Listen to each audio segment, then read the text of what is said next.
રાજકોટ જિલ્લામાં અત્યારે ટીવીના માધ્યમથી અને સોશિયલ મીડિયાના માધ્યમથી અમુક સમાચાર પ્રસારિત કરવામાં આવી રહ્યા છે કે રાજકોટમાં જે પેટ્રોલ અને ડીઝલનો જથ્થો છે આમાં ઇશ્યુઝ જોવા મળે છે. આ બાબતે હું સ્પષ્ટતા કરવા માગું છું.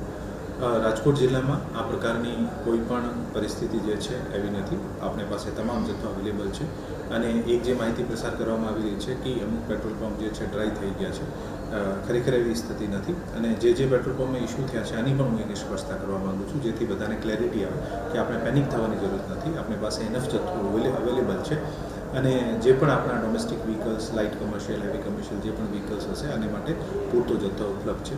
રાજકોટ જિલ્લામાં કુલ 361 પેટ્રોલ પંપ આવે છે અને આમાં HPCLના શહેરમાં 17 અને તાલુકા લેવલે 70, કુલ 87 પેટ્રોલ પંપ છે અને તમામ શરૂમાં છે. ગઈકાલે RMCના રેયા ખાતે જે પેટ્રોલ પંપ બંધ થયો છે આમાં RMC દ્વારા રોડનું ડિગિંગનું કામ ચાલતું હતું, આને કારણે બંધ કરવામાં આવ્યું છે. આ ડ્રાય નથી થયું. BPCLના કુલ 22 અને સિટીમાં 22 અને તાલુકા લેવલે 60 પેટ્રોલ પંપ આવે છે. તમામમાં પૂરતો જથ્થો અવેલેબલ છે અને તમામ પેટ્રોલ પંપ ચાલુ છે.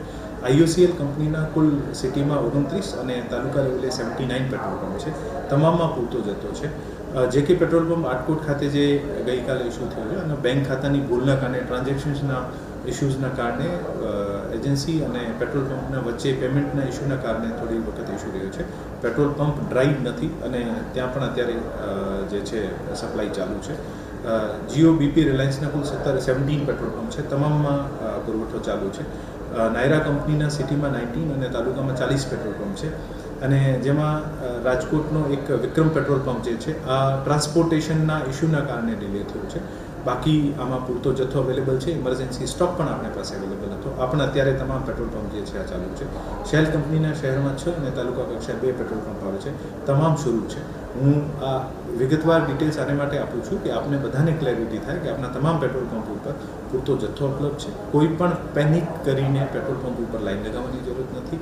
આવનારા રાજકોટ જિલ્લાને જે છેલ્લા એવરેજ જે ડેલી અને વીકલી જે પુરવઠો મળે છે આ તમામ સરેરાશ એવી રીતે જ મળતો રહે છે અને મળે છે અત્યારે, જેથી આપણે કોઈ પણ પેનિક કરવાની જરૂર નથી. આ જે પેટ્રોલ પંપ ઉપર લાઈનો લાગતી હોય ને આ બધા ઇસ્યુ અફવા ઉપર ધ્યાન નથી આપવાનું. જિલ્લા કલેક્ટર કચેરી અને DSO કચેરી તરફથી જે માહિતી મળતી હોય છે આ માહિતી ઉપર વિશ્વાસ કરીને આપણે આગળ વધવાનું છે. મારી આપ તમામને ફરીથી વિનંતી છે કે એવી કોઈ પેનિક કરવાની જરૂરત નથી અને પેટ્રોલ પંપ ઉપર લાઈનો લગાવવાની